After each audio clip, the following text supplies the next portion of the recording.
Hello all, my name is Sanchita and I am from Arise Academy. So we are going to look continue जो भी हम topic कर रहे थे tenses का वही हम उसे कंटिन्यू कर रहे हैं आज यहाँ पे. तो पहले हमने सिंपल प्रेजेंट टेंस देखा था, उसके बाद हमने देखा present continuous tense and today we are going to look present perfect tense. आज हम लोग प्रेजेंट परफेक्ट टेंस देखेंगे. Let's go. So present perfect tense talks about an action that happened in the past and is still ongoing in the present. So there is a relationship between the past and the present. So present perfect tense जो होता है ना, ऐसा होता है present perfect tense में कि कुछ एक्शंस ऐसे जो प्रेजेंट में ही जस्ट अभी फिलहाल होके गई है, इन the present moment only, just अभी वो एक्शंस होके गई है, जो फिनिश्ड हुई है वो एक्शंस, ठीक है, बट अभी भी वो प्रेजेंट में क्या हो रहा है, प्रेजेंट में ऑनगोइंग है and is still ongoing in the present. See talks about an action, ऐसी एक्शन जो कि हैपेंड इन द पास्ट, जो कि पास्ट में हो चुकी है एंड अभी भी वो क्या है, स्टिल ऑनगोइंग, प्रेजेंट में भी वो चालू है. थोड़े से एग्जाम्पल्स देखेंगे, स्ट्रक्चर देखेंगे, फिर थोड़ा सा डिटेल में आपको समझ में आएगा. Let's look at the examples and the structure. So what is the structure? Subject plus have और has plus past participle. Past participle हमारा क्या होता है? पास्ट पार्टिसिपल यानी third form of the verb, that is also known as V3. तो हमने देखा था वर्ब के फॉर्म्स होते हैं V1, V2 एंड V3. सो उसी में से पास्ट पार्टिसिपल यानी third form of the verb, that is V3. So subject plus have या फिर has plus past participle, third form of the verb, plus object. Yes. So देखो, अभी have कहाँ पे यूज़ करना है और हैज़ कहाँ पे यूज़ करना है वो तो हमने पहली वाली वीडियो में ऑलरेडी देख लिया था कि हैव का यूज़ कहाँ पे होगा और हैज़ का यूज़ कहाँ पे होगा. But let's see here now example. We have made columns for you. See when the subject is I, you, we and they. अगर हमारा सब्जेक्ट आई, यू, वी और दे इनमें से कोई होगा तो उसके साथ हम ये कौन सा हेल्पिंग वर्ब लगाएंगे? Have. Yes, have plus past participle. Past participle यानी क्या होता है हमारा? Third form of the verb. Verb का थर्ड फॉर्म लगाना है. For example, I have eaten breakfast already. I have eaten breakfast already. हमारा सब्जेक्ट क्या है यहाँ पे? सब्जेक्ट है आई और हेल्पिंग वर्ब क्या है हमारा यहाँ पे? हैव, जो कि हमें यूज करना है according to the structure. Subject have and हमारा यहाँ पे है ईटन जो है पास्ट पार्टिसिपल. पास्ट पार्टिसिपल यानी third form of the verb. तो अगर आप देखोगे ईट का V1 क्या होता है? ईट. V2 क्या होता है? एट. और V3 क्या होता है? ईटन, जिसे हम en लगा रहे हैं लास्ट में. So that is third form of the verb, eat का. So I have eaten breakfast already. So hope आपको इतना समझ में आया होगा कि सब्जेक्ट लिया है हमने और हैव लिया है. आई के साथ हैव क्यों आएगा उसे भी हमने देखा था लास्ट वीडियो में. So please go and watch that video. अगर कुछ डाउट है तो let us know, please comment below. I have eaten breakfast already. I have eaten breakfast already. तो I के साथ हमने have लगा दिया है and V3 जो कि past participle हम जिसे कहते हैं वो and remaining हमारा object. Okay. I have eaten breakfast already. मैंने breakfast खा लिया है, मेरा breakfast हो चुका है. Okay. See. Now if a subject is he, she, it. अगर हमारा सब्जेक्ट ही, शी या इट इनमें से कोई होगा तो इसके साथ हम क्या ऐड करेंगे? हैज़ प्लस पास्ट पार्टिसिपल यानी V3, वो आपका third form V3 and that again object. So subject plus has plus past participle, that is V3 plus object. For example, he has eaten breakfast already. He has eaten breakfast already. तो यहाँ पे हमारा subject क्या है? ही. Has हमारा है helping verb यहाँ पे and eaten is the V3 past participle, breakfast already, that is our object. So he has eaten breakfast already. तो he के साथ has क्यों आएगा वो भी हमने सब देखा था, कौन से सब्जेक्ट के साथ क्या हेल्पिंग वर्ब यूज करना है. So please do go visit that, watch that video and try to understand this topic. It is totally based on that. So he has eaten breakfast already. So that's it. Okay. So अभी हम इसके कुछ examples देखेंगे जो हम practice करेंगे, solve करेंगे साथ में मिलके, ताकि आपको ये जो टॉपिक है थोड़ा सा और डिटेल में समझ में आए. ओके.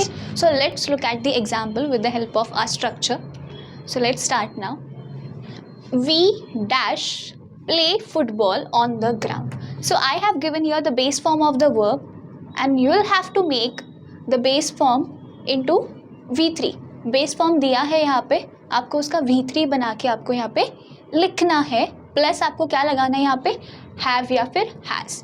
और आपको पता है कौन से सब्जेक्ट के साथ हैव लगाना है और कौन से सब्जेक्ट के साथ हैज़ लगाना है। सो ओके, चलो मिलके सॉल्व करते हैं। एंड लास्ट के examples that you are going to solve and you are going to comment that so that I can check and reply to you.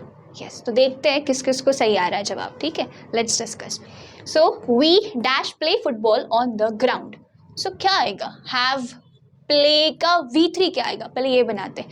Play का V3 क्या होगा, प्ले का V3 क्या होगा, पास्ट पार्टिसिपल क्या the, थर्ड form of the verb, played, exactly played, yes. तो चलो इसका प्लेड होगा V3। सो अभी हेल्पिंग वर्ब कौन सा लगाएंगे, हैव लगाएंगे कि हैज़ लगाएंगे। हमारा सब्जेक्ट क्या है, we dash played football on the ground. क्या लगाएंगे, हैव लगाएंगे कि हैज़ लगाएंगे, आपको क्या लगता है? एग्जैक्टली हैव लगाएंगे। So we have played football on the ground. Exactly, we have played football on the ground. So we is a subject here, have हो गया हमारा हेल्पिंग वर्ब, ये हो गया हमारा third form of the verb and the rest is a object. Okay, yes, come to the next now. He dash write a letter to her friend. So इसके साथ कौन सा हेल्पिंग वर्ब आएगा और राइट का जो थर्ड फॉर्म है वो क्या होगा?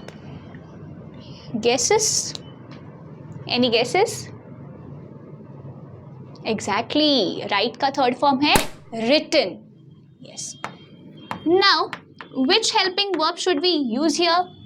We dash written a letter to her friend. He dash written a letter to her friend.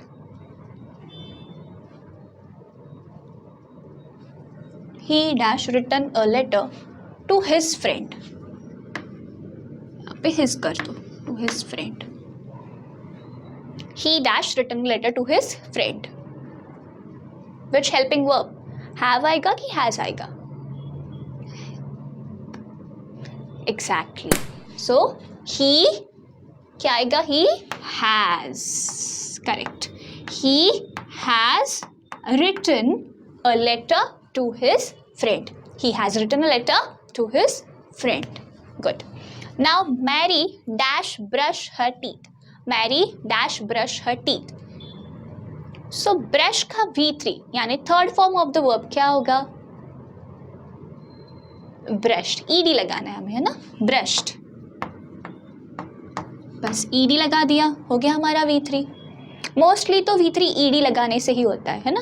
V3 कैसे बनता है, base form of the verb को अगर ईडी लगा दे तो हो गया हमारा। ऑलमोस्ट ईडी से ही एंडिंग होता है V3 का, है ना, या फिर EN से होता है। So Mary dash brushed her teeth. So यहाँ पे हैज़ लगाना है या हैव लगाना है? Which helping verb? Has. Yes, Mary has brushed her teeth. Exactly, very good. Now next, he dash eat food at my restaurant. He dash eat food at my restaurant.